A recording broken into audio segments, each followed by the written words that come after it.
नमस्कार दोस्तों, अक्सर सुनने को मिलता है कि माता पिता को संतान परेशान करती हैं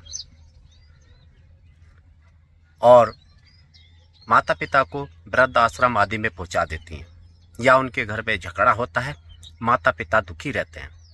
किंतु मैं ऐसे उन व्यक्तियों को भी बताना चाहूँगा कि जो व्यक्ति अपने बच्चों को नहीं समझ पाते हैं, अपने बेटे बहू को नहीं समझ पाते और उनकी इसी नासमझी से उनको दुख उठाना पड़ता है। आज की वीडियो में हम इसी बारे में आपको बताना चाहेंगे कि आपको किन किन बातों का ध्यान रखना है जो बुढ़ापे में आपको दुख ना उठाना पड़े।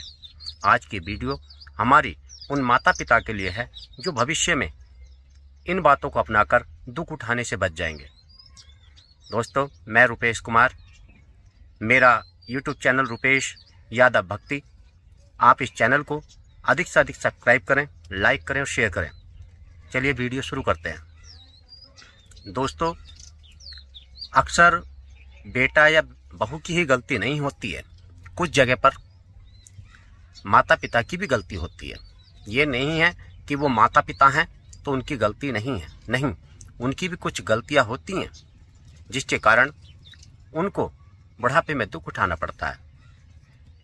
देखिए, यदि आपके बेटा और बहू हैं तो आपको ये कोशिश करनी चाहिए कि हम ऐसी कोई बात ना बोलें जो हमारी बहू के या हमारे बेटे के दिल को बुरी लगे। आप बुजुर्ग हो चुके हैं, आप बूढ़े हो चुके हैं और बुढ़ापे में आपकी बुद्धि अब पहले जैसी नहीं रही है, ये भी आप जानते होंगे।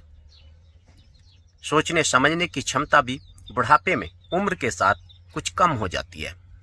किंतु यदि आप बुढ़ापे में भी जवानी जैसी बातें करेंगे, बुढ़ापे में जवानी जैसे तेवर दिखाएंगे, गुस्सा करेंगे, तब आपको आपके बहू और बेटा परेशान कर सकते हैं।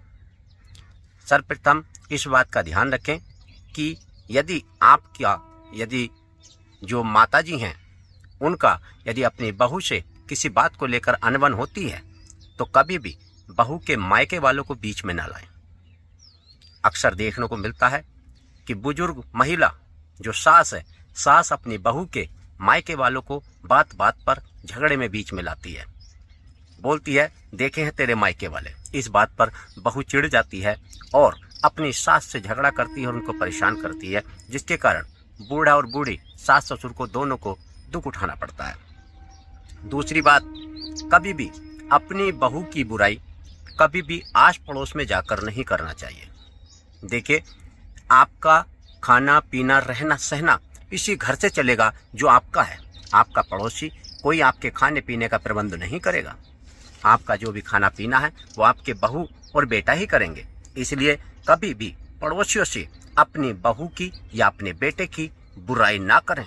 अपने घर के बारे में कभी भी अपने पड़ोसियों को भेद ना बताएं। आपके घर की आर्थिक व्यवस्था कैसी है, कैसी नहीं है, आप कहाँ से क्या करते हैं, कैसे व्यवस्था चलाते हैं, इसकी जानकारी भी कभी घर के अंदर की बातें बाहर नहीं देनी चाहिए। अक्सर देखने को मिलता है कि बूढ़ी या बूढ़ा दोनों बुजुर्ग घर की कुछ बातें बाहर बता देते हैं, जिसके चलते घर में कलह हो जाती है और सास ससुर को दुख उठाना पड़ता है। इस तरीके की बात पर यदि बूढ़ा और बूढ़ी दोनों ध्यान रखेंगे तो आगे से आपके जीवन में ये दुख नहीं आएगा। तीसरी बात, यदि आप एक बात पर ध्यान दें कि आपका जीवन अब तो बीत चुका है, आप बुजुर्ग हो चुके हैं, आप दोनों का दाम्पत्य जीवन अब उम्र के पड़ाव की आखिरी ओर है। बहू बेटे हैं, इनको भी अपनी जिंदगी जीने दो। कभी भी इनके ऊपर दबाव ना बनाएं। बहू से बेटे की, बहू से अपने बेटे की या बेटे से अपने बहू की कभी भी बुराई ना करें। अक्सर देखने को मिलता है कि अक्सर अपने बेटे से बहू की लोग बुराइयां करते हैं और जिसके कारण बहू अपने सास ससुर से झगड़ा कर लेती है और ये झगड़ा कभी कभी बड़ा विकराल रूप ले लेता है। इसलिए उनको आपस में प्रेम से रहने दें। थोड़ी ऊंच नीच की बात भी है तो उसको एक दूसरे से उसकी बुराई ना करें, उसको दबा जाएं, उसको किसी को ना बताएं। कोशिश करें उन दोनों का प्रेम आपस में बना रहे। यदि दोनों का प्रेम बना रहेगा तो आप लोग भी आराम से रह सकते हैं। अगली बात पर एक बात ध्यान देने की और भी है कि अपनी वाणी पर विशेष ध्यान दें। आपकी जो वाणी है ये मुख्य लड़ाई का कारण होती है।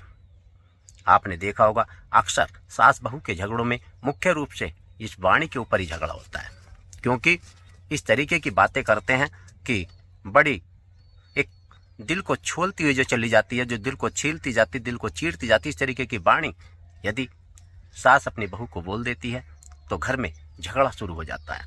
बर्दाश्त नहीं करती एक दूसरे का, बहू बोल दे सास से या सास बोल दे बहू से, तो इस तरीके की बातों पर झगड़ा शुरू हो जाता है। इसलिए दोस्तों इस बात से भी परहेज रखें कि कभी भी अपशब्द अपने मुंह से ना बोलें। कुछ झगड़े इन बातों को लेकर के होते हैं कि हम अपनी बहू से कोई भी चीज़ मांगते हैं तो वो हमको नहीं देती है, हमको समय पर खाना नहीं देती है, हमको समय पर कपड़ा नहीं देती है, या हमको समय पर हमारे बहू बेटा जो भी हमारी सुविधाएं हैं वह नहीं देते हैं। दोस्तों आप इस बात का विशेष ध्यान रखें। यदि आप उम्र के पड़ाव की आखिरी ओर हैं और आपके घर में आपके बहू बेटा है, तो ऐसा भी तो हो सकता है कि आप जिस समय जो सामान मांग रहे हैं हो सकता है वो सामान उस समय पर उपलब्ध ना हो। समय को ध्यान में रखते हुए आप जो भी सामान मांगे, समय को ध्यान में रखते हुए मांगे। एक उदाहरण तौर पर यदि आपकी बहू इस समय स्नान कर रही है या अपने बच्चे को दूध पिला रही है, किसी अन्य कार्य में लगी हुई है और अभी खाने में कुछ देरी है और आप कहें कि हमें अभी खाना चाहिए, तो उस समय वह आपको खाना कहाँ से देगी। और इसी बात को आप फिर जाकर के अपने पड़ोस में बोलते हैं कि हमें खाना नहीं दिया जाता, और वह पड़ोसी उस बात पर नमक मिर्च लगाकर फिर आपकी बहू से बताएंगे। एक की दो बता करके जब आपकी बहू से वो बात बताई जाएंगी कि आप अपनी माता को, अपनी सास को खाना नहीं देती हो, परेशान करती हो, क्यों करती हो, इस तरीके की जब एक की दो बताएंगी तब उस बहू को गुस्सा आता है और वो अपनी सास से झगड़ा कर लेती है। और यही बात वो अपने पति से बताती है कि आपकी माता हमारी बदनामी करती फिर रही हैं। इसी बातों को लेकर के झगड़ा हो जाता है। तीसरी बात, एक और बात ध्यान में रखेंगे कि अक्सर देखने को मिलता है कि बहू यदि अपने मायके जाने के लिए बोलती है तो सास अक्सर यही बोल देती है कि घर का काम नहीं दिखता क्या, काम पड़ा है, इस काम को कौन करेगा, महारानी है क्या, कोई नौकर रखे हैं क्या, तेरे माँ बापों ने नौकर नहीं रखे हैं यहाँ काम करने के लिए। इस तरीके की भाषा का प्रयोग करती हैं अपने बहू के साथ, और जिसके कारण बहू के तेवर तेज हो जाते हैं। देखिए वह अपने माता पिता से तो मिलने अवश्य जाएगी, अपने भाई से, अपनी बहन से, अपने परिवारजनों से मिलने वो बहू भी अवश्य जाएगी। उसका भी मायका है, उसका भी अपना परिवार है, उसका भी मन होता है उन लोगों से मिलने का। लेकिन यदि आप उसको काम ही काम में रखेंगे और उसको मायके उसको नहीं जाने देंगे तो झगड़ा होना लाजमी है, अवश्य झगड़ा होगा, वो झगड़े को कोई रोक नहीं सकता। इसलिए विशेष ध्यान रखें कि उसको जाने दें। और दूसरा ये कि किसी बात को लेकर के, जैसे खाना बना, खाने में नमक मिर्च थोड़ा ऊंचा नीचा हो जाता है, या आपकी पसंद का खाना नहीं बना या स्वादिष्ट नहीं बना, तो बुजुर्ग उसी समय झगड़ा कर देते हैं कि खाना बनाना नहीं आया तेरे को, इतने दिन हो गए हैं और आज तक हमें खाना ठीक ही नहीं मिला, हमारा पेट नहीं भरा, इस तरीके की बातें करते हैं। तो देखिए ऊंच नीच हो सकती है, सास भी कभी बहू थी, इस बात को ना भूलें।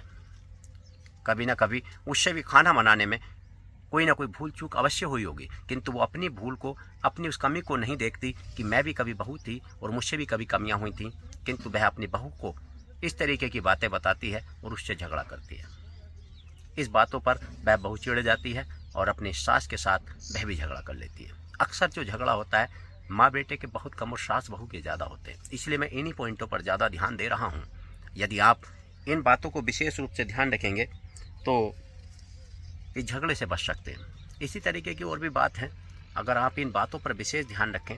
अब कुछ माताएं कहेंगी कि ये हमारे लिए गलत बोल रहा है कि बहू तो हमारी झगड़ालू है ही, हम ऐसा कुछ नहीं करते फिर भी हमसे झगड़ा करती है।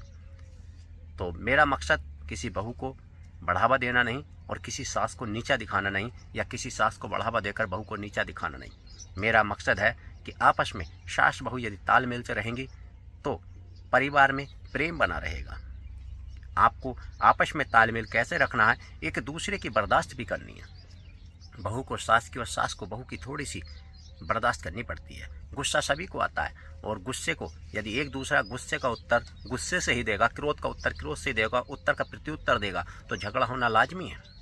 इसलिए अपने दिमाग ठंडा रखें। सामने वाले को यदि गुस्सा है तो उस समय शांत रहे। यदि सास को नाराज़ी है, सास को गुस्सा है तो बहू शांत रहे। और कभी हो जाता है कि बहू को गुस्सा है तो सास को कभी कभी शांत हो जाना चाहिए, क्योंकि खाना तो आपको वही खाना है, आपका कोई और दूसरा कोई ठिकाना भी नहीं है। वो ठिकाना होगा भी क्यों, आपका तो वो घर है, वो किसी और का घर तो है नहीं। तो आप अपना घर छोड़ करके कहाँ जाएंगे? इसलिए उस घर में ही रहना है, उस घर में ही खाना है, तो फिर उस घर से झगड़ा क्यों? तो मेरा कहने का मकसद है कि यदि आपको अपना बुढ़ापा अच्छा रखना है, आपको अपने बुढ़ापे में सुख प्राप्त करना है, तो इन बातों को, छोटी छोटी बातों को इग्नोर करना सीख जाए। हर बात को दिल पर ना लें, छोटी मोटी चीज़ों को अपने हिसाब से कर लें। आपसे काम नहीं होता है कोई बात नहीं, किंतु अपनी वाणी पर, खासतौर से इस वाणी पर झगड़ा सबसे ज़्यादा है। इस वाणी को बड़ा सोच समझ करके बोले, जो बोलें ये सोचे कि सामने वाले कोई बुरी ना लगे। ठीक है दोस्तों, आज की हमारी वीडियो यहीं पर समाप्त होती है। आपको हमारी वीडियो कैसी लगी इसके बारे में हमें कमेंट करके जरूर बताएं और हमारे चैनल को सब्सक्राइब जरूर करें। नमस्कार दोस्तों।